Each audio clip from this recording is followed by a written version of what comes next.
Hello friends, अगर आपने ये वीडियो पे क्लिक किया तो इसका मतलब कि आपको ये आंसर रिवाइज करना है जल्द से जल्द। तो ये भलानी के अकॉर्डिंग इंपॉर्टेंट टॉपिक है, blood supply of long bones. तो आज हम लोग 5 मिनट से या 6 मिनट के अंदर हम लोग ये पूरा आंसर रिवाइज मार लेंगे। तो पहले तो आपको कोई डायग्राम बना देना है। जितने एनाटॉमी में जितना डायग्राम जितना ज़्यादा हो सके उतना ज़्यादा डायग्राम आपको बनाना है। और डायग्राम में आपको अलग अलग आर्टरीज बना देनी है, एपिफाइशियल आर्टरीज और पेरियोस्टियल आर्टरीज और न्यूट्रन आर्टरी। और ये पेरियोस्टियल आर्टरी इस साइड दोनों साइड और एपिफाइशियल आर्टरी यहाँ पे, ठीक है। मेटाफाइशियल एपिफाइशियल प्लेट बना देना है। तो फिर अभी अगर ये एल आ गया तो फिर हम लोग कैसे लिखेंगे इसको। तो फिर एल में हम लोग को ज़्यादा एक्स्ट्रा पॉइंट भी लिखने पड़ेंगे। तो जनरल एनाटॉमी में जितना पूछा है उससे ज़्यादा लिखना पड़ेगा क्योंकि एल बड़ा आंसर होता है। तो हम लोग एल के हिसाब से थोड़ा सा एक्स्ट्रा पॉइंट ऐड करना चाहें तो blood supply of long bones में कैसे देखेंगे। पहले तो आपको इसमें लॉन्ग बोन्स का एग्जाम्पल लिख देना है, ह्यूमरस, रेडियस, अल्ना, फीमर और जितने भी आपको एक्स्ट्रा पॉइंट्स है वो सब लिख देना है। और ये पार्ट्स ऑफ लॉन्ग बोन्स में देखा जाए तो एपिफाइसिस हो गया, डायफाइसिस हो गया, मेटाफाइसिस हो गया, एपिफाइशियल प्लेट हो गया, ठीक है। तो इसके बारे में अगर आपने पढ़ा है जनरल एनाटॉमी बुक से तो इसके बारे में आप ज़्यादा लिख दो और आंसर बड़ा कर दो। फिर अभी मेन आंसर पे आते हैं। तो मेन आंसर पे देखा तो blood supply of long bones, आखिर एक लॉन्ग बोन्स को कौन कौन ब्लड सप्लाई दे रहा है। अब एक बार डायग्राम देख लो। यहाँ से न्यूट्रन आर्टरी घुस रही है और दोनों साइड बेंड कर रही है, दोनों साइड हैपिन बेंड बना रही है। पर इनसे उसमें बीडीसी में दिया है कि डाउन साइड बना रही है तो उसको आपको डाउन साइड ही लिखना है। फिर साइड साइड में छोटे छोटे आर्टरीज हैं, इसको हम लोग बोलेंगे पीओए मतलब पेरियोस्टियल आर्टरीज। फिर नीचे दो एपिफाइशियल आर्टरीज आ रहे हैं, ऊपर से दो एपिफाइशियल आर्टरीज आ रहे हैं, ठीक है। तो 3 तो इधर ही हो गए और 4 है कि जो चौथा ब्रांच रहेगा वो न्यूट्रन आर्टरी की ब्रांच रहेगी, मेटाफाइशियल आर्टरीज, ठीक है। तो आगे देखते हैं, फटाफट देखते हैं कि टाइम वेस्ट नहीं करते हैं। तो 4 आर्टरी सप्लाई करेगी लॉन्ग बोन को, nutrient artery, periosteal artery, epiphyseal artery और मेटाफाइशियल आर्टरी। फिर देखेंगे तो न्यूट्रन आर्टरी में हम लोग क्या क्या लिखेंगे अकॉर्डिंग टू बीडीसी। बस पहले पॉइंट में आप डायग्राम को डिस्क्राइब कर दो। मतलब बीच में एंटर हो रही है ना, तो बीच वाले पार्ट को शेफ्ट बोलते हैं, तो एंटर थ्रू शेफ्ट। और अगर अंदर घुस रही है तो ओपनिंग तो होगी यहाँ पे, तो न्यूट्रन फोरामेन से ओपनिंग है उसकी, फोरामेन से मतलब ओपनिंग होती है। और मैंने आपको बताया कि नीचे जो हेयरपिन बॉन्ड बेंट है वो लिखना है, तो ठीक है। आप इसको एक्स्ट्रा पॉइंट भी लिख सकते हो या तो एक ही में लिख दो, जितना आपको याद रहा है उस हिसाब से देखो। ये यूनिवर्सिटी में ऐसे रहता है। तो फिर सेकंड पॉइंट में देखा जाए तो ईच ब्रांच मतलब जो छोटी छोटी, देखो यहाँ पे देख रहे हो आप पैरेलल ब्रांचेस छोटे छोटे निकल रहे हैं वहाँ से न्यूट्रन आर्टरी से। तो each branch divides small parallel channels, ठीक है, एनास्टोमोसिस विद अदर आर्टरीज, ठीक है। तो मतलब यहाँ पे अलग अलग आर्टरीज के साथ वो कनेक्शन बना रही है, एनास्टोमोसिस बना रही है, ठीक है। तो अभी थर्ड पॉइंट की बात करें तो किसको किसको सप्लाई करेगी ये तो आपको याद करना पड़ेगा।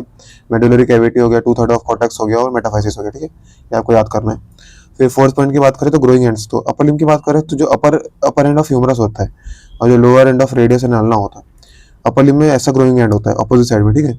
और लोअर लिम्ब में जैसे कि सेम साइड में, मतलब कि लोअर एंड ऑफ फीमर और अपर एंड ऑफ टिबिया, ठीक है। ये इसको इस पॉइंट को हम लोग ग्रोइंग एंड बोलेंगे, ठीक है। तो ये आप लोग अच्छे से इसको बना के और लिख सकते हो तो आपका मार्क्स बढ़ जाएगा। फिर बात करें तो इन्फेक्शन अगर ब्लड में हुआ फिर एम्बोलिज्म हो जाएगा और न्यूट्रन आर्टरी ब्लॉक हो जाएगी। ब्लॉक हो जाएगी तो जो क्लिनिकल फीचर आएगा वो ऑस्टियोमाइलाइटिस आएगा, ठीक है। तो अगली बात करें तो सेकंड अपनी आर्टरी कौन सी थी, पेरियोस्टियल आर्टरी, जो साइड साइड में छोटी छोटी बनी हुई, ठीक है। अब छोटी छोटी बनी हुई तो बोन के अंदर जा रही तो छोटे छोटे होल्स भी चाहिए वहाँ पे, ठीक है। तो यहाँ भी होल चाहिए, यहाँ भी होल चाहिए। तो पेरियोस्टियल आर्टरीज में पहला आप लिख सकते हो फोरामिना के बारे में, लेकिन वो अगले अगले अगले उसके लिए, ठीक है, अगले आर्टरीज के। तो पेरियोस्टियल आर्टरी में बात करें तो कहाँ कहाँ सबसे ज़्यादा मिलती है, मोर इन नंबर कहाँ कहाँ मिलती है, मस्कुलर एंड लिगामेंटस अटैचमेंट रहता है ना, उसके नीचे मिलेगी, ठीक है, Vineet the muscular ligament attachments, more in number, ठीक है। सेकंड पॉइंट आप क्या लिखोगे उसमें, रेमिफाई मतलब कि ब्रांच जो निकालती है, कहाँ निकालती है, पेरियोस्टियम के नीचे निकालती है, ठीक है, विनीत द पेरियोस्टियम। और थर्ड पॉइंट क्या लिखोगे कि जो यहाँ पे 2/3 ऑफ कॉर्टेक्स जो न्यूट्रन आर्टरी सप्लाई कर रही थी, बाकी का जो 1/3 है वो कर रही है पेरियोस्टियल आर्टरी सप्लाई करेगी, ठीक है। तो मतलब कि पूरा इसमें सप्लाई यहाँ पे दिख गया है, ठीक है। तो 2 आर्टरी हो गई आपकी। तो तीसरी आर्टरी के बारे में बात करें तो एपिफाइशियल आर्टरी। अब इसमें भी आपको 3 पॉइंट लिखना है, डेराइव कहाँ से कर रही है, पेरी आर्टिकुलर वेस्कुलर आर्केड्स। ये जो मैंने ब्लू में लिखा है ना वो बीडीसी में नहीं है, तो मैंने उसका एक्स्ट्रा पॉइंट लिखा है। सिस्टमिक वेसल, इसको समझाने के लिए कि systemic vessel located on the bone surface, जो बोनी सरफेस जो सिस्टमिक वेसल्स होती है उसी को नाम दिया गया है पेरी आर्टिकुलर वेस्कुलर आर्केड्स, ठीक है। सेकंड पॉइंट में क्या बोला है, vascular foramina. Vascular foramina, foramina मतलब स्मॉल ओपनिंग, फोरामिन मतलब बड़ा ओपनिंग, ठीक है। फोरामिन मैग्नम आपने पढ़ा होगा।